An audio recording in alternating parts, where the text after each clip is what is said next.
बिस्मिल्लाहिर्रहमानिर्रहीम। अस्सलाम वालेकुम नाज़रीन, आप देख रहे हैं प्रोग्राम द लास्ट आवर। मैं हूं यासिर रशीद और प्रोग्राम में मेरे साथ मौजूद हैं सीनियर तज्ज़ियाकार राना अज़ीम साहब और तज्ज़ियाकार साकिब बशीर साहब साथ मौजूद हैं। नाज़रीन, आज अगर देखा जाए ख़ित्ते की ताज़ा तरीन सूरत हाल को तो बैनुल-अक़वामी सतह पर बड़ी हलचल देखने में आई। कल रात जो अटैक किए गए ईरान की तरफ से, उससे आयरन डोम जो था, जो दिफाई सिस्टम है इसराइल का, वो तज़ब्ज़ुब का शिकार दिखाई दिया और बहुत सी इत्तलात ये मंजर-ए-आम पे आई कि शायद वो हैक हो चुका है। उसके तनाजुर में सुबह के औकात में भी ईरान की तरफ से इसराइल पे हमले किए गए और ईरान की तरफ से इसराइल पे जो हमले किए गए वो मोसाद के हेडक्वार्टर्स के ऊपर भी हमले किए जाने की इत्तलात हैं। जवाबी कार्रवाई करते हुए ईरान के ऊपर तेहरान के करीब हमले किए गए हैं और अब से 3 घंटे पहले की इत्तलात ये हैं कि तेहरान में बाकायदा तौर पर धमाकों की आवाज़ें सुनाई दी और 9 बजे के करीब की इत्तला ये है कि ईरान ने वापस इसराइल के ऊपर बैलिस्टिक मिसाइल जो हैं वो फायर कर दिए हैं। अब इस सूरत हाल में इसराइल जो है वो बाकायदा तौर पे ये तरगीब दे रहा है अमेरिका को कि वो इस जंग में कूद पड़े। जेडी वेंस का भी इस ज़मन के अंदर बयान आया, उसने भी तहफ़्फ़ुज़ात का इजहार किया ईरान के जौहरी तनसीबात के ऊपर और यूरेनियम की अफजूदगी के ऊपर। अब ये देखना है कि ख़ित्ते की इस जंग में और कौन कौन से ममालिक शरीक होते हैं। इसी ज़मन में एक अहम बयान जो है वो सदर शी जिनपिंग का है, जिनका ये बयान कि अमेरिका के बगैर भी दुनिया आगे बढ़ सकती है। अब ये ख़त्ते की सूरत हाल किस तरफ को जा रही है, उसके क्या मुहर्रिकात हैं, उसके क्या असरात देखने को मिलेंगे और पाकिस्तान की जो सूरत हाल है सियासी मंजरनामे को लेके वो किस तरफ को जा रही है, इस बारे में बात की जाएगी। राना साहब की तरफ बढ़ते हैं। राना साहब, अगर देख तो मौजूदा सूरत हाल में ख़त्ते की बड़ी ताकतें जो हैं वो मुतहर्रिक दिखाई देती हैं। अगले 48 घंटे इस ज़मन में किस हद तक अहम है और क्या नताइज उसके निकलेंगे? बिस्मिल्लाहिर्रहमानिर्रहीम। अस्सलातु वस्सलामु अलैका या सय्यदी या रसूलल्लाह, अस्सलातु वस्सलामु अलैका या सय्यदी या हबीबल्लाह, ताजदार ख़त्मे नबूवत जिंदाबाद जिंदाबाद। देखिए यासर, अब फैसला 48 घंटों में ही होना है। 48 घंटों में फैसला होना है। अभी जिस वक्त हम बात कर रहे हैं उससे कुछ देर पहले जो ईरान का एक बड़ा बैंक है सिबा, उसकी साइट जो है वह हैक कर ली गई। सही। बड़े निशाने बनाए गए और आज ईरान की एक सबसे अहम तरीन जो शख्सियत है, जो अहम तरीन शख्सियत है, सुप्रीम कमांडर जो हैं, उनको आज इसराइल का दावा है कि आज हम उनको शहीद करेंगे। आज उनका दावा यह है कि हम सबसे बड़ा अपना हदफ, वो हदफ क्या है? हदफ यह है कि वो हर हाल में जो इनके लीडर, सुप्रीम लीडर हैं आयतुल्लाह अली ख़ामनेई, उनको ये शहीद करेंगे। आज भी जब इन्होंने सुबह एक हमला किया, जब उनके स्टाफ अफसर को शहीद किया गया, उस वक्त भी इनका जहन में ये था कि वो वहाँ पे मौजूद हैं, लेकिन उनकी सिक्योरिटी 3 हिस्सों में तकसीम है, वो बड़े महफूज हैं। आज एक बड़ी अहम मीटिंग हुई है यासर, मैं ये खबर ब्रेक करने लगा और ये बहुत बड़ी खबर है। आज एक बहुत बड़ी मीटिंग हुई है। इस वक्त जिस वक्त हम बात कर रहे हैं, इस वक्त कई ममालिक, 15 ममालिक तो वो हैं जो जिनके नाम भी मैं ले सकता हूँ। 15 ममालिक से बड़ा असला, रॉकेट लॉन्चर, सारा कुछ इस वक्त ग्रीस में जमा हो रहा है। ग्रीस के उस इलाके को बिल्कुल कवर किया गया है और 30 जून तक वहां पर इमरजेंसी नाफज कर दी गई है। सही। अब वहां पर आज ये मैं चैलेंज से कह रहा हूं, नरेंद्र मोदी भी गए। नरेंद्र मोदी जो ईरान के बहुत अच्छे दोस्त हुआ करते थे, वो भी इस मीटिंग में मौजूद थे। यहां पर 100 से ज्यादा तैयारे मौजूद हैं। यहां पर जर्मनी से लेकर दीगर ममालिक का असला, इमदादी सामान, बहुत कुछ यहां पर मौजूद है। और यहां पर इस मीटिंग में यह डिसाइड हुआ कि आज रात को हर सूरत में, क्योंकि 2 घंटे का या 1 घंटे का हमारा फर्क है, कि हर सूरत में हमने इनके सुप्रीम कमांडर को मारना है, उनको शहीद करना है और उसके बाद वहां पर 5 दिन के अंदर अंदर रजीम चेंज करनी है। अब रजीम चेंज जो करनी है इन्होंने, वो रजीम चेंज ईरान की नहीं होनी, वो सारी उम्मत मुसलमान की होनी है। वहां पर रजीम चेंज से जो बैठेंगे लोग, वो ईरान को एक ताकत ही बना के रखेंगे तमाम अरब ममालिक पर, ताकि बिजनेस मिलता रहे। वहां पे भारत को चौधरी बनाते हैं, वहां पे इसराइल को चौधरी बनाते हैं, वहां पे किसको चौधरी बनाते हैं, ये सारा कुछ होगा। ये सारा कुछ तय हुआ, ये मंसूबा बनाया मंसूबा साजों ने। लेकिन अल्लाह ताला की ज़ात का जो मंसूबा होता है, अल्लाह ताला की ज़ात की तरफ से जो चीज़ें होती हैं, उसे तो आप किसी सूरत में भी ये नहीं कह सकते कि उन चीज़ों को आप ख़त्म कर देंगे। किसी सूरत में नहीं कह सकते कि वो चीज़ें जो हैं वही तो मंसूबा कामयाब होता है। अब इस सारे मामले के अंदर उन्होंने भी 48 घंटे रखे हैं। दूसरी तरफ ईरान की एक बड़ी हाई ऑफिशियल मीटिंग में यह तय किया गया है, उन्हें भी अगर हमें यह खबर मिल सकती है तो क्या उनको नहीं मिल सकी? जाहिर बात, क्या हौसियों के पास नहीं है? सबके पास ये खबर मौजूद है। फिर ईरान भी अब फैसला कर चुका है कि जेरे जमीन जो हथियार है वो भी निकालो बाहर। इससे पहले कि मुझे मारे, जंग का ये असूल है ना, फिर आप उसको मार दो बस। बल्कि यहां पे असूल तो है ही नहीं। क्या इसराइल के पास एटमी हथियार नहीं है? किसी ने रोका? नहीं। इसराइल ने कहीं साइन किए? नहीं। इसराइल ने किसी की बात मानी? नहीं।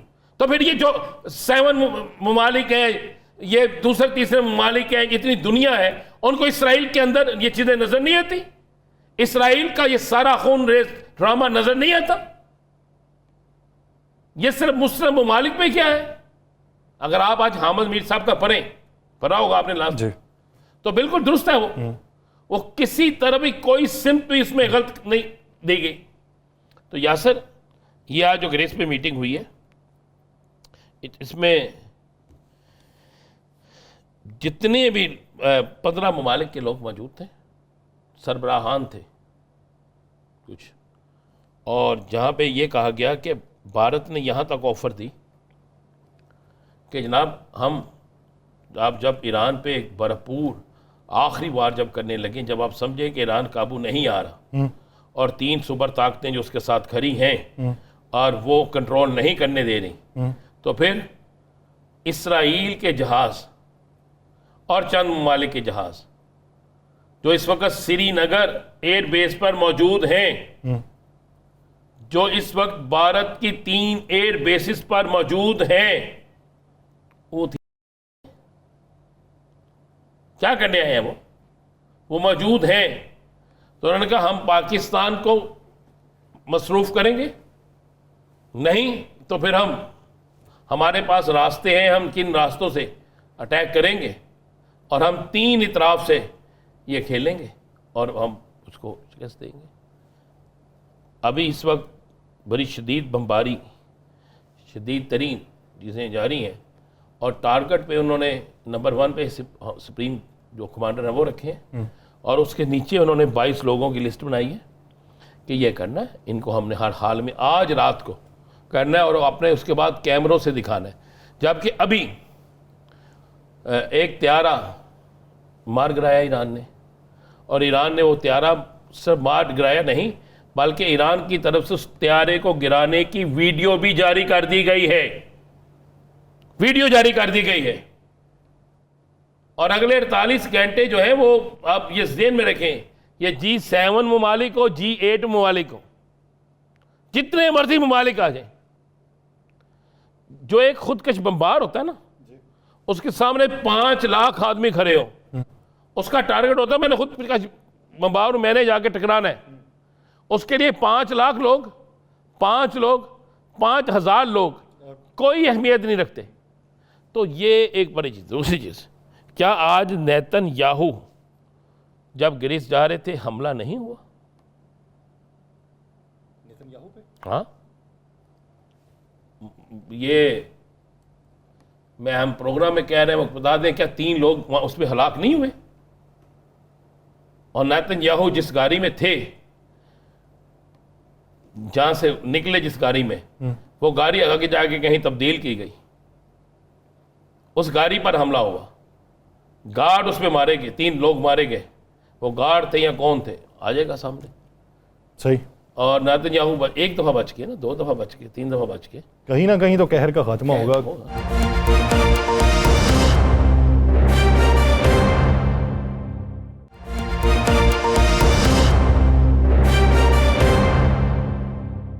साकिब बशीर साहब, इस वक्त ख़ित्ते की जो मजमूई सूरत हाल है उसको अगर देखा जाए, आप नए हरमुज़ को बंद करने की बातें हो रही हैं, फर्दू के पावर प्लांट के ऊपर हमला करने की बात हो रही है, और ये कहा जा रहा है कि ब्लॉकबस्टर बम जो हैं वो अमेरिका जो है वो किसी न किसी तरीके से B-2 बम्बार तैयारों के ज़रिए फ़राहम कर दे इसराइल को। तो ख़ित्ते की मजमूई सूरत हाल जो है, क्या उसका असर पाकिस्तानी सियासत के ऊपर भी है? बिल्कुल, पाकिस्तानी सियासत में भी कहीं ना कहीं जो है वो उसका असर हमें जो है वो नज़र आता है। और इस तनाजुर में अगर देखा जाए तो एक तो जो पाकिस्तानी हुकूमत का जो हमारे वज़ीर दिफ़ा हैं उनका जो रद्द अमल था, फ़ॉरेन ऑफिस का जो रद्द अमल था, बल्कि जो वज़ीर दिफ़ा हैं अभी भी रात को भी और अभी भी मैं देख रहा था थोड़ी देर पहले भी उनका एक ट्वीट आया है, वो ईरान इसराइल इस तनाज़े के मामले में ही है, और जो इसराइल की जो बर्बरियत जारी है और इसराइल जो ईरान उसका भरपूर जवाब दे रहा है उसी तनाजुर में है। लेकिन जो पाकिस्तान की सियासत पर इसके असरात हैं वो उस हवाले से ख़बर ये है कि जो इमरान खान साहब ने PTI ने एक कॉल दी थी कि वो एक बहुत बड़ा एहतजाज करने जा रहे हैं और उसका मरकज़ इस्लामाबाद नहीं होगा बल्कि मुल्क भर में जो बड़े शहर हैं वहाँ पे एहतजाज होगा, और उस एहतजाज को वो खुद लीड करेंगे इमरान खान साहब, और वो लीड अंदर से वो सारी जो प्लानिंग है वो देंगे और उनके फैसले जो है वो हतमी होंगे। इवन इससे कबल जो होते रहे, इससे कबल जो एहतजाज हैं उसमें अली अमीन गंडापुर जो फ्रंट लाइन पे होते थे, बैरिस्टर गोहर बतौर चेयरमैन, या सलमान अकरम राजा, उमर अयूब, असद कैसर, ये सारे होते थे। लेकिन अब की बार इमरान खान साहब ने हतमी फैसला अपने हाथ में रखा है और 3 आगे लोग जो है वो तय किए थे कि उमर अयूब, सलमान अकरम राजा और शिबली फराज, ये जो है वो इस वाले से प्लानिंग करेंगे। लेकिन पिछले तकरीबन 6 रोज़ से ये खबर गर्म थी कि PTI की जानिब से जो पेशावर में जो ऐलान किया गया कि 22 जनवरी से वो एक तहरीक का ऐलान या जब करने जा रहे हैं, शुरू करने जा रहे हैं, और उसमें डेफिनेटली जी जून, तो उसमें जो एक प्लानिंग हो रही थी PTI के अंदरूनी हल्के ये बताते हैं कि उस हवाले से जो आलिया हमजा हैं वो भी एक्टिव थी, और जो उनकी खैबर पख्तूनख्वा की क़यादत है PTI की वो भी एक्टिव थी, मरकज़ की जो क़यादत है वो इस हवाले से प्लान कर रही थी। पिछले 6 रोज़ में कोई मीटिंग, कोई जो इंटरेक्शन जो है जेल में इमरान खान साहब से नहीं हुआ था, तो इसलिए इनको भी ये खबर नहीं थी कि अब नेक्स्ट क्या होना है। क्या इस सिचुएशन में कि जब जो है वो खित्ते की सूरत हाल जो है वो बड़ी टेंस है, तो क्या PTI फिर भी एहतजाज करेगी? तो आज फिर इमरान खान साहब से जो उनकी जो बहन है वो हमशीरा मिली हैं, तो वहाँ पे उन्होंने ये कहा है कि 3 हफ्ते के लिए इस खित्ते की जो सूरत हाल है इसकी वजह से उन्होंने कहा है कि हम उसको पोस्टपोन कर रहे हैं अपने एहतजाज को। तो इसका मतलब ये हुआ कि कीजिएगा साकिब साहब, ये 2 हफ्ते है या 3 हफ्ते? जी, ये 2 हफ्ते हैं जी।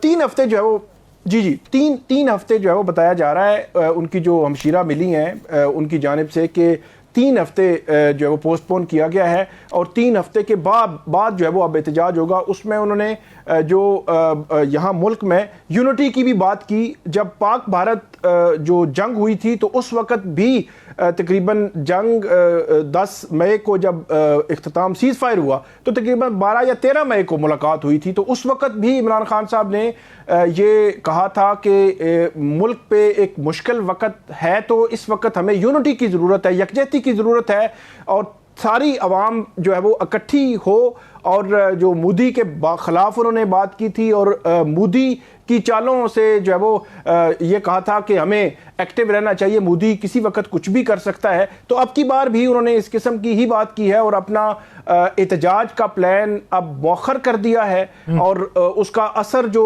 ईरान में जो कुछ हो रहा है, इसराइल जो कुछ कर रहा है, उसके असरात अब पाकिस्तान की सियासत में ख़ास तौर पर ये जो है वो आना शुरू हो गए हैं। अगर ये जंग फैलती है तो इसके असरात जो है वो मज़ीद गहरे भी हो सकते हैं।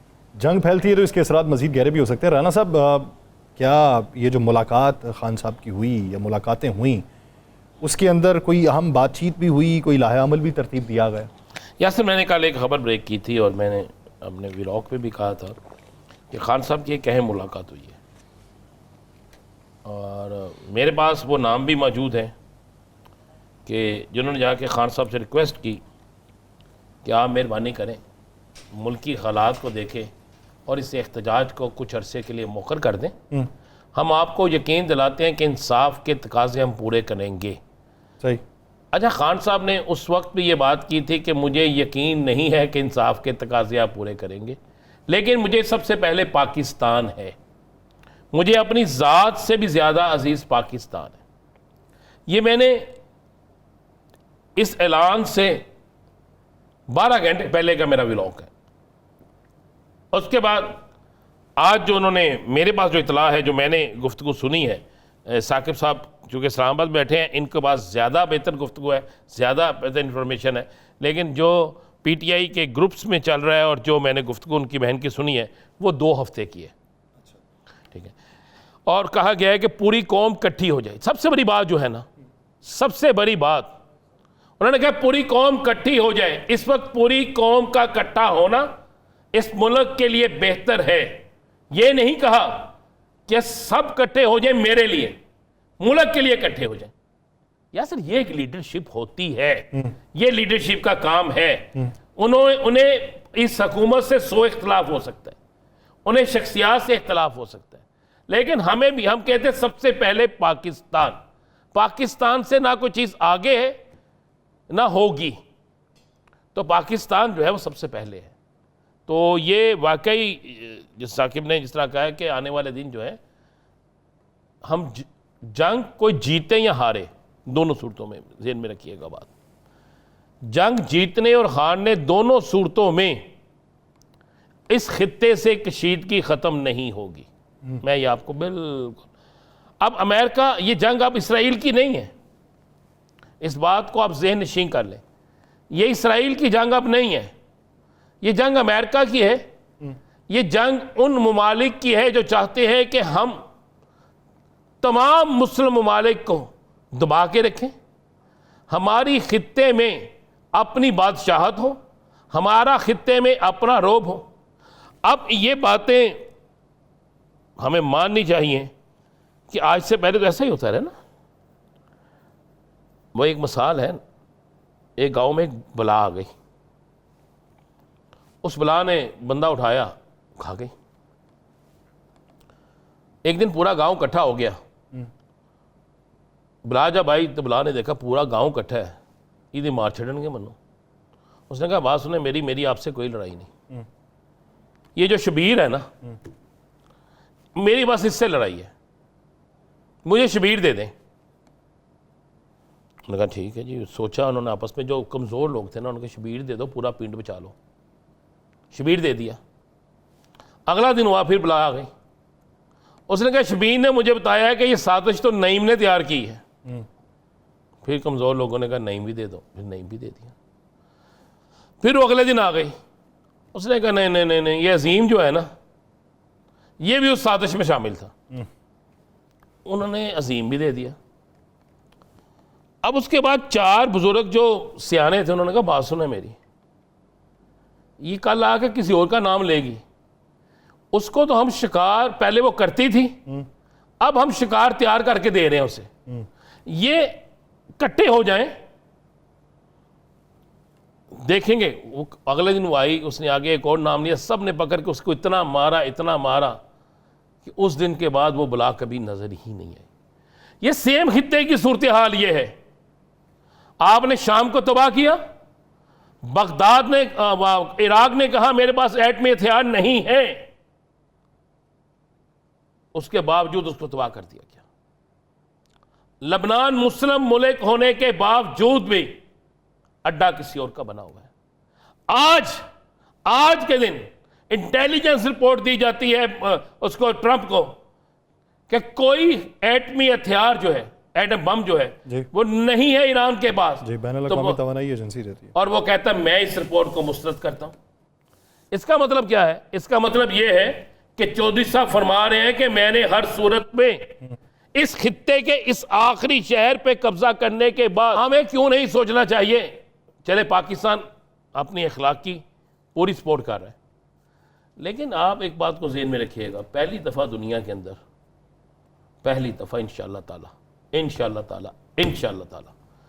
पहली दफ़ा इसराइल को जितनी तबाही का सामना करना पड़ा है और जितनी तबाही का सामना करना पड़ेगा और उसके साथ जितने भी ये ग्रेस में लोग इकट्ठे हुए हैं, हो सकता है अगले 24 से 48 घंटों में उस असले के डिपो पर, उस जगह पर भी कोई फायर हो जाए।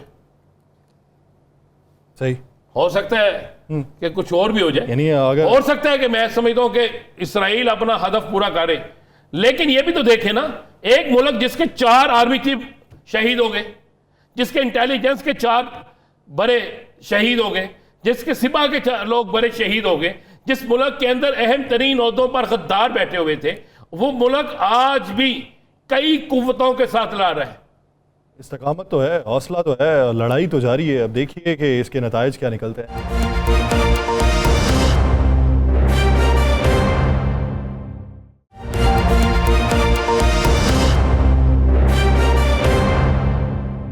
ब्रेक के बाद खुशामदीद नाज़रीन, बजट का दौर दौरा है और बजट के ऊपर बहस मुबाहिसा है, चाहे वो विफाक का हो, चाहे पंजाब का हो, चाहे केपी का या चाहे सिंध का। अब इसको लेके जो नई तरजीहात हैं, जो सिफारिशात पेश की गई हैं, अब उसके अंदर इत्तहादियों के जो इस वक्त तहफ़्फ़ुज़ात हैं वो क्या हैं, तजावीज़ उसके हवाले से क्या पेश की गई हैं। साकिब बशीर साहब, जो सोलर पैनल है इसके ऊपर बड़ा वावेला मचाया गया, सुनने में है कि पाकिस्तान पीपल्स पार्टी समेत मुख्तलिफ जमातें जो हैं वो इसकी मुखालिफ हैं। इसका क्या हल निकला है या क्या इसके बारे में बहस मुबाहिसा हो रहा है? अच्छा, सोलर पैनल जो है ये वाहिद है जिस पे अपोजिशन की जमातें और हुकूमती इत्तेहादी जमातें वो तकरीबन मुत्तफिक नज़र आई हैं। और कौमी असम्बली में भी और सेनेट में की जो कायमा कमेटियाँ थीं, दोनों उन्होंने जो तजावीज़ थी वजारत ख़जाना की और हुकूमत की, अब हुकूमत जो है वो मुस्लिम लीग नून की, हम कहेंगे कि 18% सोलर जो है वो जो दरामद होना था उस पर जो लगाया गया था 18% टैक्स, उसकी तजावीज़ को मुस्तरद किया गया है। और उसके पीछे उन्होंने कुछ रीज़न्स दी हैं। पहली जो रीज़न है वो बड़ी इम्पोर्टेंट है, वो ये है कि पहले आप यहाँ पे जो सोलर बना रहे हैं उसकी क्वालिटी, उसका मयार और उसका जो प्राइस है उसको अब मेंटेन तो कर लें ना। सबसे बड़ी बात कोई भी चीज़ है उसकी क्वालिटी होती है, तो क्वालिटी वो आप अगर नहीं देंगे और आप ये कहेंगे कि बाहर से भी ना मंगवाएं, तो फिर आप इन्वेस्टमेंट जो है वो करवाना चाहते हैं वो कैसे हो सकेगी। चेयरमैन FBR ने बहुत कोशिश की वहाँ पे जो अरकान थे उनको कन्विंस करने की, लेकिन कोई भी कन्विंस नहीं हुआ और उन्होंने मुत्तफ़िका तौर पर इन तजावीज़ को जो है मुस्तरद किया। थोड़ा सा बैकग्राउंड इसमें यह है कि जो 2022 में सोलर के हवाले से पॉलिसी बनाने की कोशिश की गई थी, लेकिन अभी तक पॉलिसी जो एक फ्रेमवर्क पूरा जब बनना वो नहीं बन सका। PTI के दौर में ये सबसे पहले जो है वो लगा था, इसमें टैक्स सोलर पे ये टैक्स 17% लगाया गया था। फिर शहबाज शरीफ साहब वज़ीर आज़म बने और उन्होंने जब वो टैक्स ख़त्म किया, और उसके पीछे भी उन्होंने जो ग्रीन एनर्जी के हवाले से उन्होंने कहा कि उसकी हौसला अफजाई के लिए उन्होंने कहा कि ये हम टैक्स ख़त्म कर रहे हैं। लेकिन अब शहबाज शरीफ साहब ने ही खुद जो है वो 18% टैक्स भी लगा दिया है। इसमें बड़े इम्पोर्टेंट जो है वो दिलचस्प फैक्ट्स हैं कुछ, कि पाकिस्तान का जो सोलर है वो उसकी क्वालिटी क्या है और चाइना का सोलर, मतलब इसी का कंपैरिजन है आपस में, क्योंकि चाइना की बहुत बड़ी इंडस्ट्री है और बड़े तवील अरसे से वहाँ पे कायम है। तो यहाँ की जो एक तो बात यह है कि यहाँ पे उस तरह सोलर बनता नहीं है, बाहर से ही सामान आता है और यहाँ पे फिर उसको जो है कटर बना दिया जाता है। तो 18 से 19% ये बताया जाता है कि यहाँ पाकिस्तान का जो सोलर बनाते हैं वो बिजली पैदा करने की कैपेसिटी रखता है। और जो चाइना से जो पुरानी कंपनीज वहाँ पे काम कर रही हैं तकरीबन वो 25% से भी ज़ायद उसकी जो कैपेसिटी जो है वो उसकी ज़ायद है। फिर जो है वो सालाना बेसिस के उसकी एफिशिएंसी जो है वो चेक की जाती है, वो एफिशिएंसी के लिहाज से भी जो है वो चाइना के जो सोलर हैं वो ज़्यादा हैं, ज़्यादा इफेक्टिव हैं। और सबसे जो इम्पोर्टेंट बात ये भी है कि जो प्राइस वाइज जो वहाँ से आ रहे हैं उसकी प्राइस और यहाँ की प्राइस तकरीबन इक्वल है। अब हुकूमत ने ये प्लान किया कि हम जब इंपोर्टेड पे 18% टैक्स लगाएंगे तो यहाँ का जो सोलर है उसको आप जो है वो उसकी मार्केट जो है वो बेहतर बना सकेंगे। लेकिन मसला, सिर्फ आखिरी बात मैं करूँगा कि मसला यही है कि जब क्वालिटी आप नहीं देंगे, क्वालिटी आप दे नहीं रहे और आप कहते हैं कि हमने उसको करना है, तो इसीलिए फिर उनकी तजावीज़ जो है वो मुस्तरद हुई हैं। दोनों जो स्टैंडिंग कमेटीज़ थी, दोनों कौमी असम्बली और सेनेट की। सही, वो तजावीज़ उन्होंने मुस्तरद कर दी हैं कि क्वालिटी वैसी नहीं है, और क्वालिटी के साथ साथ अगर आप रेट जो है वो बराबरी का देंगे तो फिर कैसे मेंटेन हो पाएगा। राना साहब, बजट और इसमें एक यासिर साहब सॉरी, सिर्फ एक चीज़ कि जैसे ही ये ऐलान हुआ, हमारे यहाँ ये भी एक अजीब सा ट्रेंड है जिसको गवर्नमेंट को देखना चाहिए। जैसे ऐलान हुआ, अभी देखें तजावीज़ मुस्तरद हो गई हैं, इसका बजट मंजूर होना है और उसके बाद जाके इम्प्लीमेंट होना है। जैसे ही ऐलान हुआ, हमारे यहाँ सोलर की जो प्राइसेस हैं वो ऊपर चली गई। सही है। राना साहब, बजट किस किस को ले दे जाएगा? बजट तो कैसे ले जाएगा ही। आप साकिब भाई उसकी बात कर रहे हैं कि जैसे ऐलान हुआ तो सोलर की कीमतें बढ़ गई। यहाँ पे तो जब असम्बलियाँ बनती हैं तो अरकान असम्बली की कीमतें बढ़ जाती हैं, जिन्होंने आगे सारा कुछ करना होता है। ये तो फिर सोलर था बेचारा। तो यहाँ पे इस चीज़ पे तो हमें फ़िक्र करनी नहीं चाहिए, हमें बल्कि आदी हो जाना चाहिए। हमें सोचना चाहिए कि ये ऐसे ही होगा। देखिए यासर, मेरे पास जो इतला है, इस बजट के बाद की मंजूरी तो होनी है। सही। चाहे वो पीपल्स पार्टी हो, चाहे वो हुकूमत की कोई भी तहादी जमात हो। आप एक बात लिख के रख लीजिएगा, लाइन में खड़े होकर लोगों ने इसकी बजट की मंजूरी देनी है। इसलिए कि बजट जहाँ से आया है वहाँ पे मंजूरी होनी है। ये तो आप ज़हन से निकाल दें कि मंजूरी नहीं होनी। दूसरी बात, अच्छा, बजट की मंजूरी के बाद 2 गवर्नर, ये आज आप मेरी बात को नोट करके लिख लीजिएगा। बजट की मंजूरी के बाद 2 गवर्नर, और हो सकता है गवर्नर्स का काम बजट की मंजूरी से पहले भी बढ़ जाए। अच्छा, 2 गवर्नर हैं और 3 वज़रा हैं, ये फारग होंगे। कोई कुछ होने लगा, मेरे पास तो नाम भी मौजूद हैं और मुझे बताने वाला भी हुकूमत के अंदर से ही कोई ऐसा शख्स है जिसके कोई रूट्स अच्छे हैं।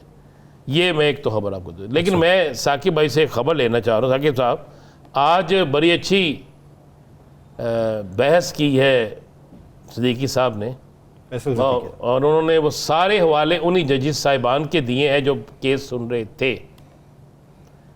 लेकिन आज हुकूमती हलकों से ये आवाज़ आ रही है कि हो सकता है फैसले में कुछ उनको दे दिया जाए, कुछ हमें भी दे दिया जाए। आपको क्या नज़र आ रहा है? जी बिल्कुल, ये जो मुमकिना तौर पर जो वो 39 सीट्स 39 सीट्स की बात हो रही है कि वो जो जस्टिस काजी फाइज ईसा और जस्टिस जमाल खान मंदोखेल का एक अक़लीती फ़ैसला था 2 जजेस का, तो मुमकिना तौर पर सूरत हाल जो है वो उस तरफ जा सकती है। क्योंकि ये एक, जिस तरह आज फैसल सिद्दीकी ने आखिरी जो अल्फाज थे उन्होंने ये कहे कि टेक्निकलिटीज़ की बुनियाद पर अगर आपने ये नशिस्तें उस पॉलिटिकल पार्टी को ना दी जिनको पब्लिक ने वोट किया था और पब्लिक ने ये कहा था कि ये हमारे नुमाइंदे हैं, विल ऑफ पीपल जो है उसके मुताबिक अगर ये फैसला नहीं आता तो ये जब वो बड़ा तारीख में एक अजीबो गरीब तरीके से याद रखा जाएगा। उसकी एक वजह जो 8 रुकनी बेंच था उन्होंने भी लिखी थी। उन्होंने कहा था कि हमारे सामने हमारे पास 187 का मुकम्मल इंसाफ का जब इख्तियार है था तो ज़रूरी नहीं है कि हमारे सामने कोई आए, हम सर्कमस्टांसेस वो सारे डॉक्यूमेंट्स सारे हालात वो हमारे सामने हैं, हमने उनको देख कर जो है वो ये नशिस्तें दी हैं। तो आपने ठीक जो है वो असेस किया है आज की समाज से कि इस तरफ मामला जा सकता है। वगरना अगर ये सारी नशिस्तें इस तरह जो है वो बंदर बांट अगर हो गई कि उसमें एक फार्मूला पहले आया था कि तनासुब आपने देखना है। फ़र्ज़ करें कि एक पॉलिटिकल पार्टी की 10 जो है वो नशिस्तें हैं और उसके तनासुब के लिहाज से उसकी 1 बनती है या 2 बनती हैं। अगर आपने उसकी 4 दे दी, उनको 5 दे दी, तो वो जो तनासुब है वो कहाँ रहेगा? तो इसलिए जो विल ऑफ पीपल है वो है तो उनके मद्देनज़र। तो आज फैसल सिद्दीकी उन्होंने एक शेर भी पढ़ा, तो मेरा ख्याल में इस शेर में बहुत कुछ है कि हम आप भी करते हैं तो हो जाते हैं बदनाम, वो कत्ल भी करते हैं तो चर्चा नहीं होता। तो कल सलमान अकरम राजा साहब ने भी दलाइल देने हैं, और सलमान अकरम राजा साहब के पास तो 6 एप्लीकेशनें भी ऐसी हैं जिन पर बड़ा सख्त सा आर्डर इलेक्शन कमीशन का है। तो जो बार बार एक शोर मच रहा है कि इलेक्शन कमीशन में किसी ने कोई कहा, कोई जवाब, कोई सवाल किया कि जी हम तहरीक इंसाफ के हैं या वाला, तो उसमें तो इलेक्शन कमीशन का 30 सेकंड में रैप अप कीजिएगा साकिब भाई, मुझे फैसला ही बड़ा सख्त है वो। तो उसके बाद फिर जजिस साहिबान के पास कोई चीज़ रह जाएगी? जी, इस सारे मामले में इलेक्शन कमीशन का किरदार सवालिया निशान है। सिर्फ सुप्रीम कोर्ट उस किरदार की बुनियाद पर फैसला दे तो मेरे ख्याल में किसी और पार्टी को ये नशिस्तें नहीं जाएंगी। सही। अब देखिए कि इसका नतीजा क्या निकलता है, आने वाले दिनों में समातें क्या होती हैं। नाज़रीन, प्रोग्राम का वक्त ख़त्म हुआ है। मुझे राना अजीम साहब और साकिब बशीर साहब को दीजिए इजाज़त। आपसे मुलाकात होगी कल के रोज़। अपना बहुत सा ख्याल रखिएगा। अल्लाह ने के बाद।